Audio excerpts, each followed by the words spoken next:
We've learned so much more, and I just thought that it would be much better if I just started from the beginning. We've had a long journey of looking at all of the things that the enemy is obsessed with, and we almost had to go through that. And I'm going to explain to you why. Most of the world is asleep. They're asleep. And it's not their fault.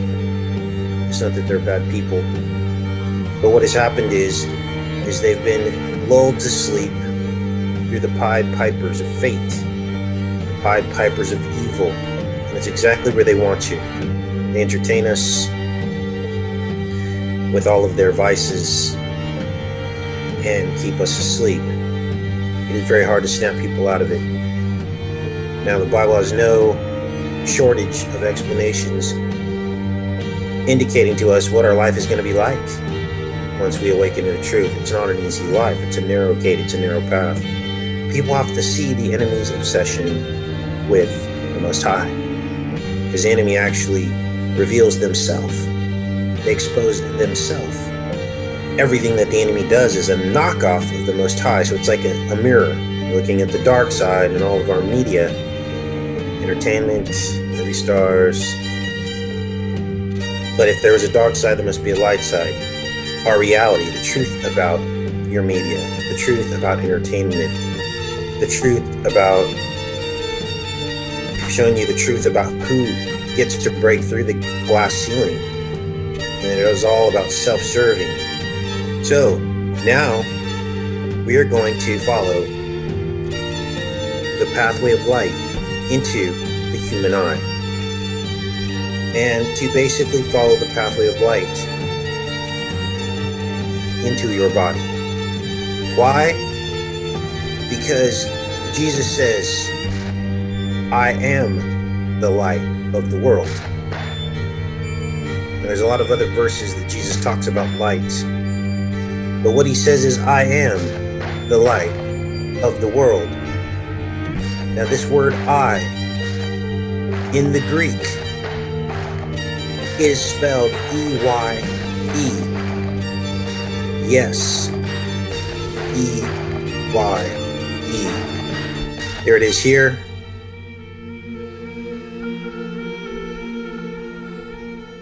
Why does the Greek word look like eye in your head? Your physical eye?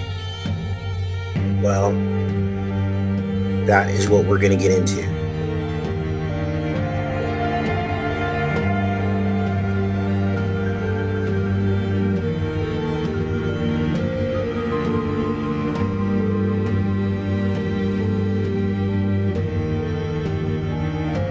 There is a body of water here in the foreground called the Aquarius. And through the lens, you get this focusing effect. Now, what's up for debate is where this light focuses and flips, because it does invert. But I believe this here is Earth, and we'll get to that too later in the series. We're going to start in the eye. I don't want to get sidetracked here. Light comes in, goes through your optic nerve, and this is the pathway of light. Here it is. Here's the light. Here's the crossing of the image, flipping it upside down. And I believe this triangle here is the pyramid and the all-seeing eye. This is the governments of earth wanting to be gods on earth, okay?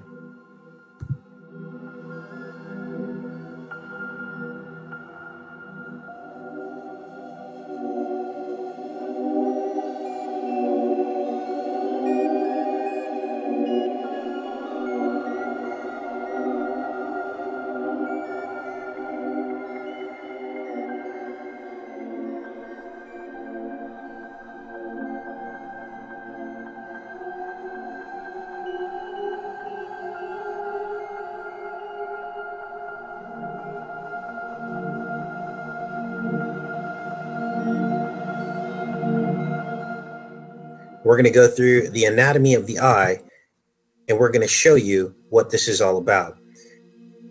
What you're looking at here is a cross-section of the eye wall. There's anatomy and structures within the eye that seems to point back to the truth about the eye. Here's your inner eye. And this ora serrata here surrounds your lens. The light comes in, reflects here on the back. All of this area here is lined with the rods and cones, which pick up the light. This here is your retina, these branch-like structures, and the retina provides life. It provides oxygen and blood. This whole area in here, this vaulted area, is filled with the vitreous humor. So we have the aqueous humor down here and the vitreous humor here. Now it's interesting because there is a substance in your body called Wharton's jelly, and it only exists in two places in your body. One in the vitreous humor of the eye, and the other is in the umbilical cord of the child. And we've done videos comparing the womb to the child. And I know I'm repeating myself for some people, comparing the womb to the eye. But since we're starting from the beginning, we're going to take our time and we're going to lay this all out for you. Everyone's heard of Russian dolls. Russian dolls are basically dolls within dolls. And every time you open a doll, there's another one inside. Well, what God has done is he's created a Russian doll system so that you can keep opening the dolls and find your way back to him and his son. Now, this is fascinating because when you compare the womb to the eye, you get an exact overlay. It is a Russian doll. Now, why no one has made this comparison yet? I can't imagine I'm the only person that knows this, but we're going to explain it.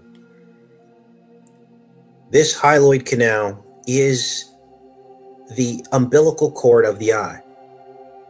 Why?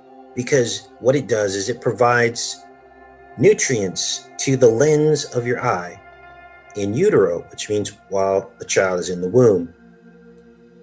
So it provides nutrients to the lens as the lens is developing inside the eye as the child is in the womb.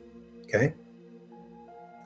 Now, as it's providing this nutrients, when the child is born, this hyaloid canal disappears. It atrophies. It's programmed cell destruction, which basically means that after its purpose is done, it withers away.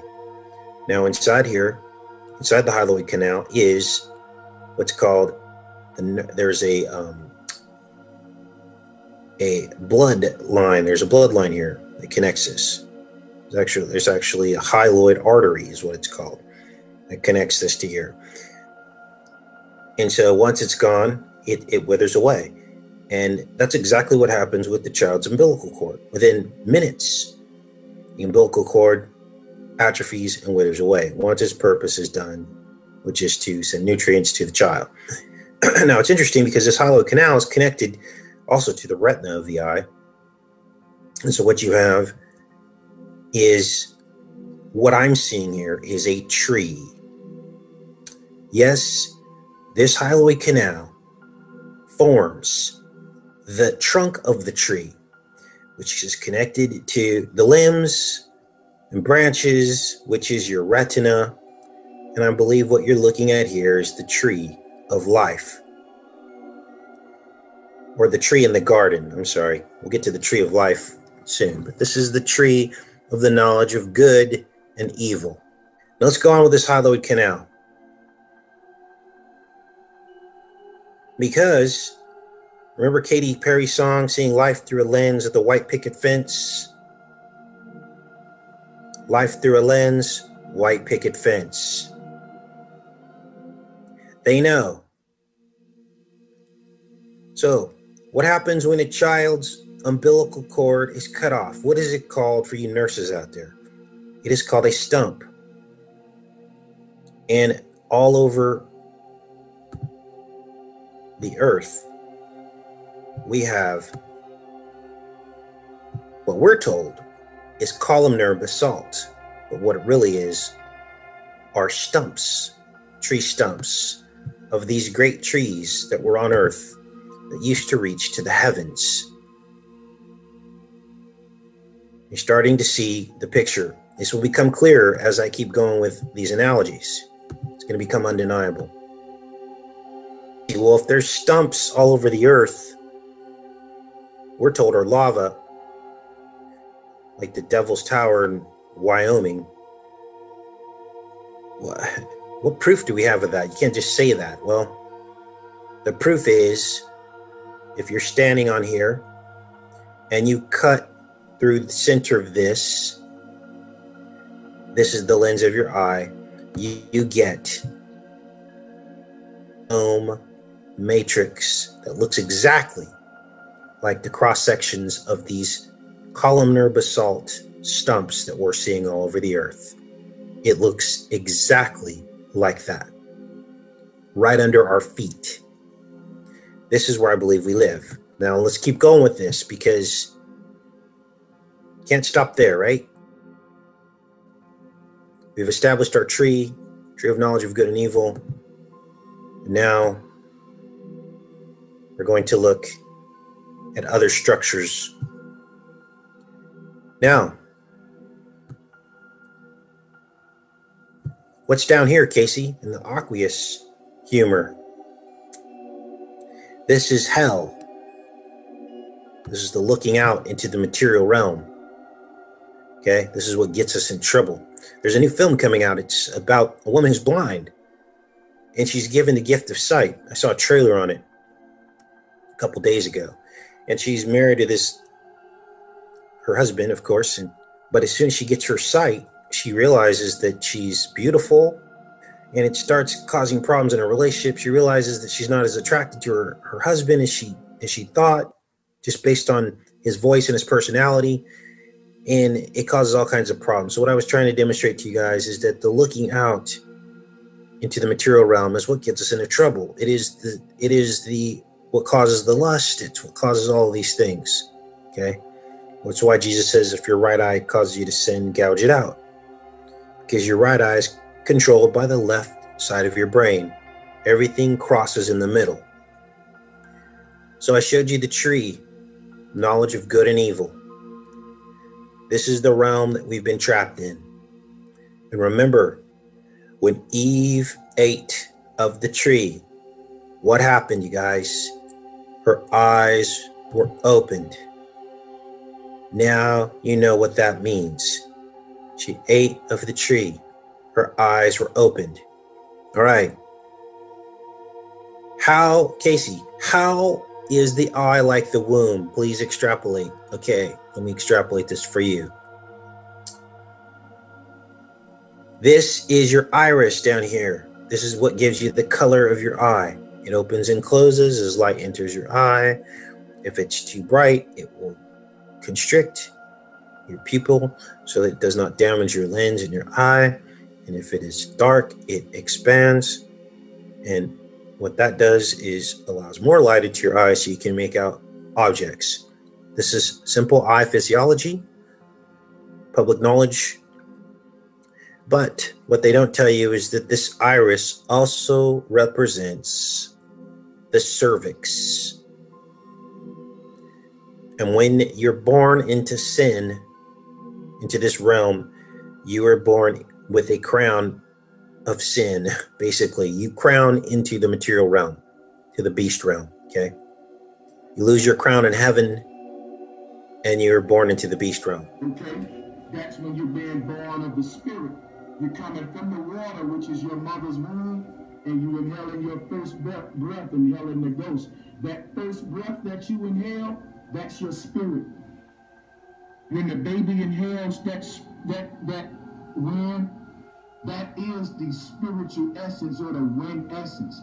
Your lung capacity takes in that air as a baby, and that first breath you take in is the same last breath you breathe out when you die. When you come into creation out of your mama's womb and breathe in that first wind, it fills your lungs up, and that becomes the air that you suck in and breathe out. And your lungs has a certain capacity.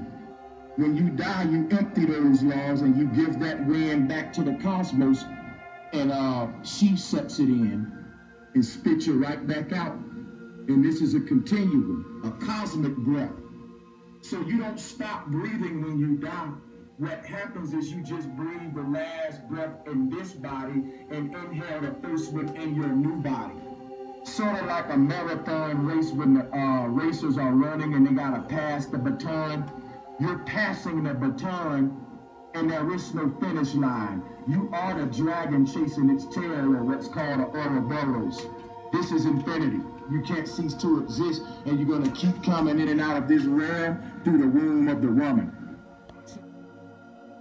The child has the umbilical cord. We talked about what that means. That is the hyaloid canal, and the placenta becomes the retina, providing blood. Now this goes on because a child gestates in the womb after the last menses for 40 weeks. Now you know why they call it 20/20 vision, because 20 and 20 is 40. If you look in the Bible, the womb is called the matrix. Let's look that up. Okay, they're trying to say it's the Mandela effect now. You are now born from the matrix. Exodus 13:12. All that openeth the matrix is mine. The womb is the matrix. Okay. Why would they say that? Because when you cross-section, these are the rods and cones all around the eye. When you cross-section the rods and cones, you get, again, a honeycomb matrix. So we already had a honeycomb matrix, the beehive, underneath our feet, and now we have it in the sky.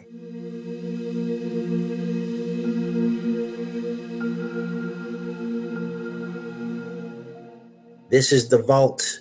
This is the earth. This is the tree of the knowledge of good and evil. Here's our white picket fence.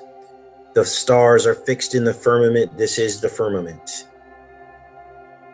This is our world. Hell is down here.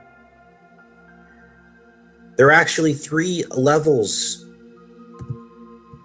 to the matrix. Okay? Remember, God says we're born into sin. We literally are. We're born into a beast body. Okay? There are 3 levels to the matrix. One in this cross section here. Let me show you. These are the rods and cones.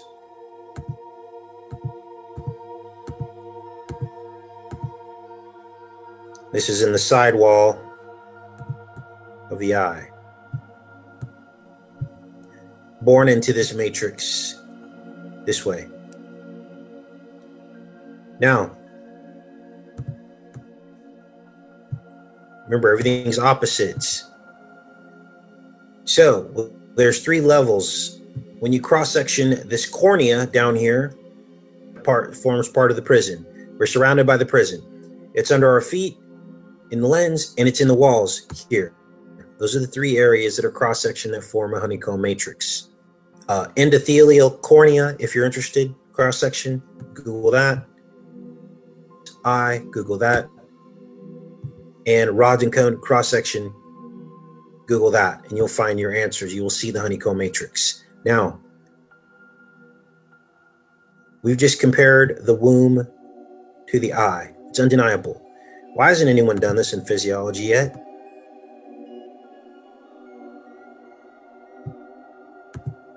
What else do we have here?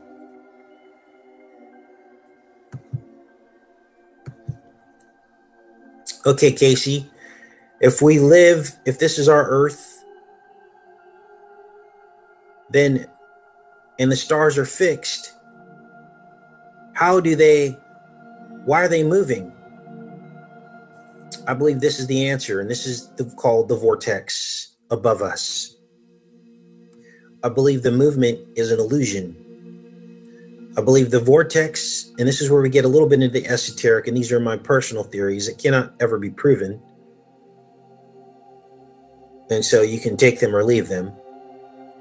But basically what you're looking at here is a kaleidoscope effect of light as it passes into a reflective vault. I'll say that again. What you're looking at here is the kaleidoscope effect of light as it enters an enclosed reflective vault. It's a giant mirror in here. And this is what the light does. This is how it scatters. It becomes a kaleidoscope effect. And when you look at this as your viewing area, you begin to see that this actually matches what you would see in the stars. Okay? Now, I believe the Earth model is a raised flat surface, and this is where flat earthers, people actually think I'm a flat earther, and I'm not. I believe that the Earth has a slightly raised convex surface, exactly what you see in the lens of your eye. Okay? And I believe the equator is somewhere around here in the middle. Again, Antarctica surrounds this. We have a giant ice wall. North Pole is at the tip here. Let's blow this up. This is how light travels, is scattered. Uh-oh. Here. Make sure we're still connected. Good. And this is the UN map. When you look at the UN flag, they show us these lines. This becomes the path of the sun and the moon spinning around atop the fixed Earth. Now, I don't want to get too much into this discussion about the convex raised Earth. I'm proving it to you with all the other supporting evidence that points to the eye being the shape of the universe, okay? Once you understand that, then it's easy to accept that the lens then becomes the Earth. Now, people are like, okay, well, that can't be because if there's any curvature, the water will spill off. Nope. Imagine that this is level in places where the oceans fall and the rivers fall. Imagine this a tiered mountain. Mountains have lakes. The water doesn't fall off the side of the mountain, does it? Because it collects in lakes, and that's exactly what I believe the world is. It's basically higher in the middle, and on the outsides, it's lower. And water collects in pools, which become our oceans and topography. That's what I believe, okay? Why do I believe that? Because everything else points to the eye being the shape, so the lens has to fit into that. Now, all this kaleidoscope effect here, this is crazy because this is real. Again, this is how light scatters in an inner reflective globe. But what you didn't know is that this same pattern is the current vitreous humor fluid inside of your eye. The current, they measured this, they put dye inside of the inner eye of a person, and they watched the current flow around. And it flows and scatters just as light would inside your eye as it's reflected. To me, that's fascinating. More proof. Again, this is the fluid inside your eye, the vitreous humor, and this is the circulation, the current of it as they've measured it. this also becomes the spinning stars that we see in the night sky. Let's make sure we're connected. Okay, this becomes the star spin. Remember, you're looking at the inner current of the eye. Now I'm going to show you something that's going to blow you away. Night sky equator time lapse photography. And this is when it's going to begin to settle in. It's going to begin to convince you.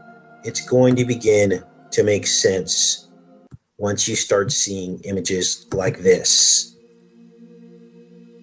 This is real. Nobody made this up. This is a time-lapse, stop-motion image at the equator of Earth. I think this one was in Ecuador. And they followed the path of the stars as it traveled through the sky for the 9 or 12 hours that it was dark. And here on the horizon, you can see dawn and dusk. And this is this. The inner eye, our sky. This becomes the lens.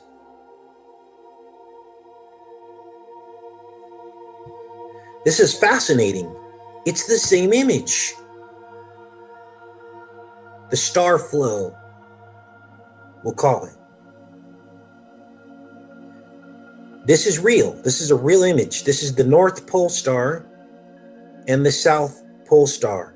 Now in Psalm 23, when David said, I shall walk through the valley of the shadow of death, the Lord is my shepherd.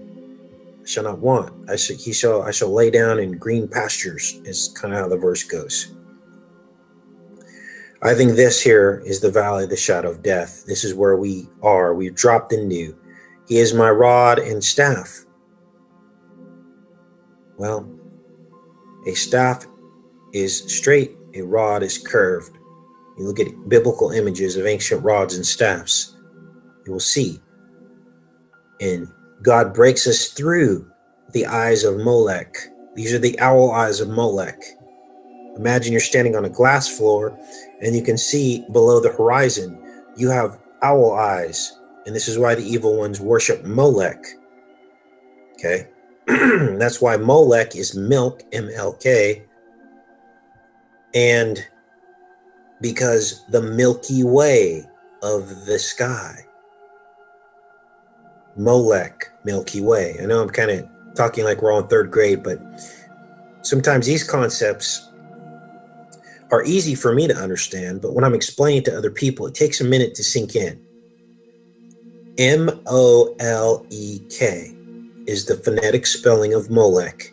When you take the M, the L, and the K out, you get milk. This is why every time you see someone die in a movie, they're drinking milk or milk is spilt. You'll start to see this now that I've mentioned it to you. This is why they put kids on the milk carton. Okay? Now you know who Molech is. Now you know why they worship owls. You get it now. Well, Casey, you know, God made the sky. Why? Because this is sin. The stars wouldn't do this if we weren't locked down here in the sinful realm. Okay? And therefore the enemy worships this. The whole spinning thing, we're all spinning, right? We're all dizzy. That's sin. We're dizzy. Okay? From being here. It's part of like the hall of mirrors. Everything's reflecting and confusing us. Everything's inverted. It's upside down. It's spinning. That's why you always see these images of the spiral and the swirl. Anytime they want to like put you to sleep, they show the swirling action, right? That's bad. That's a bad thing. Okay? So that's why they worship this Molech, the spinning and confusion. Babylon, right? Okay? What is Babylon? We're babies. We're born into this beast realm as babies, babbling. Is it all starting to sink in yet? Okay, Casey, so this light here that comes in forms like a pyramid. Now you can understand why they use the pyramid and all-seeing eye as their symbol. Okay? Because that represents the pyramids on Earth, capstoning with the eye, but blocking the upper pathway of light, which forms another pyramid going back to heaven, an inverted pyramid. You kind of almost see it here. Here's the inverted pyramid. Here's the pyramids on Earth. They want to be pharaohs on Earth. Pharaohs are Pharisees. They want to rule over man and cut God out. They want to be the brokers of faith and control. Pharaoh, Pharisees. Up here is the inverted pyramid. Going back to heaven, this is the light. Now we're going to get into the pathway because we're still stuck in the eye. This goes in and crosses at the optic nerve, and that is the crucifixion, but we'll get into that. That might be the next show.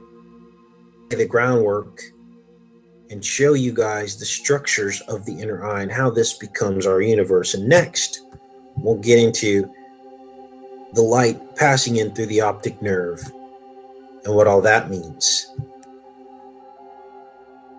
We're going to see the anatomy of the eye repeated over and over again in biblical stories.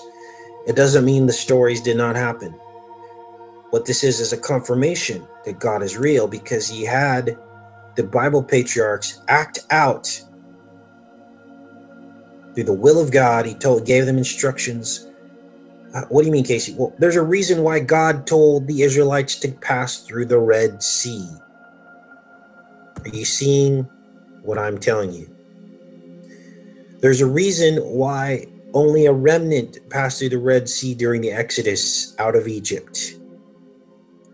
Remember I told you the pyramids were here in Egypt, all over the earth? There's a reason why God had them exodus through the Red Sea. Are you understanding what I'm saying here? There's a reason why there was a remnant, because in here, when the hyaloid canal dissipates after birth, what is left is a remnant. Yes, it is called a remnant, and they're called floaters, and it's leftover hyaloid canal, the hyaloid artery, and it looks like floaters in your eyes. It looks like a string of pearls. Okay? That's the Israelite remnant that came out of the pyramids, came out of Egypt, headed toward the promised land. How long were they in the wilderness? They parted through the Red Sea, parted hyaloid canal. See this? It's all here, you guys. How long were they there? 40 years.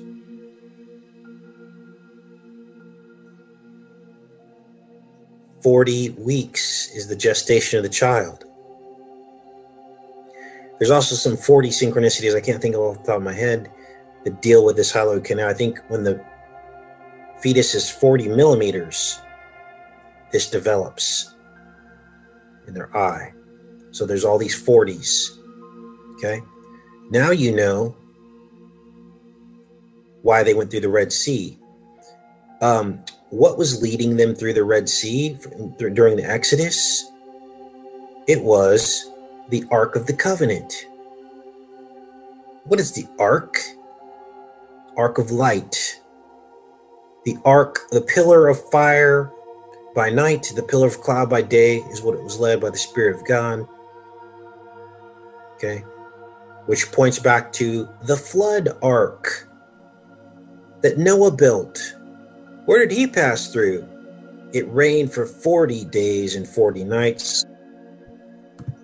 Rained for 40 days and 40 nights as he passed through his Red Sea with what? A remnant. 8 souls to restart the world. And here's your ark. This is the bow forms an ark. It's the surface of the lens. This is your Ark of the Covenant. It's actually the Ark too of the flood. 40, 40, 40, 40. I can't repeat that enough. 2020 vision is 40. 2020 is 40. Noah passed through. Narrow gate. What did Jesus say? If don't take the speck,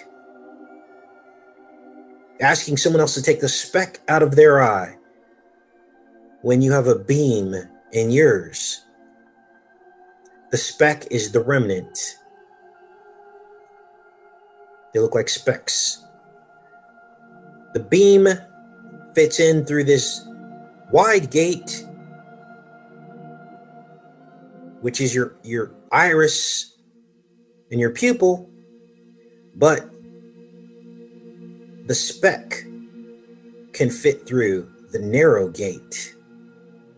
And this is the highway canal. This is what Jesus was talking about when he said the road is narrow. He was trying to tell you that the truth, the kingdom of heaven is within. That's in the Bible too. He said the kingdom of heaven is within. What he was telling you was that the truth about who he is, that proves who he is, because no one knew this inner anatomy and physiology. But the first clue that he gave us was when he was in the temple with the doctors. That right there, the very first miracle Jesus ever performed, should have given us the clues of what to look for. But this is a two-way street. And people can say, well, how did Jesus expect us to know anatomy? And how? He's showing you right now through my lips. The question is, are you going to believe it? Is your ego going to allow you to listen to the words of a sinner? I'm a sinner just like all of you. I'm no one special. But when you hear the truth, you have a choice to make. Are you going to accept it? Doesn't matter whose mouth it's coming out of. The truth is the truth. But a lot of people will reject this because they didn't hear it from a pastor. A lot of people will reject this because they will say, this, why now? Why you? Their ego will take over. They will deny the information, no matter how detailed I get into this. The reason why the Illuminati chose the eye is to throw you off the trail. They don't want you to be looking into the eye for truth. Therefore, they've chosen the most symbolic and revelatory, if that's a word, image and object, so that you'll never look inside of it to find the answers. But yet all the answers are right here. But there's one more. You ready for this? It's going to blow you away. How long did Jesus fast in the wilderness? He fasted for 40 days and 40 nights. Now, this is where things get interesting. Because while Noah was in the ark, they were cut off from the world's food supply. They had loaded up the ark with all these supplies, but in effect, they were fasting from the world. And when the Israelites passed through the Red Sea for 40 years, they were fasting. What were they given? They were given manna. And when Jesus was fasting for 40 days and 40 nights, now you get why the hyaloid canal is the umbilical cord of the child. Because what is a child doing in the womb? They are in effect fasting. No solid food, living off of the nutrients of the mother. And if that doesn't drive it all home for you, I don't know what will. Hiding in plain sight, the kingdom of heaven is within you. There's the proof of the one and only true God. We haven't even got to the cross yet. We're still in the eye. We haven't even got to the cross yet. How did the writers of the flood and the writers of the Bible who wrote about the Exodus, They had no idea there was a hyaloid canal inside your eye. They had no idea what the structure of the inner eye was. How did they know? Because God told them, and Noah listened through faith, and he acted out and played out. The history of the world was played out through the Bible patriarchs to overlay our inner anatomy, so that one day when the knowledge increased, all who would know who the true God is. There would be no denying Jesus at this point. Well, we haven't even got to Jesus yet, but right now we just confirm the entire Old Testament.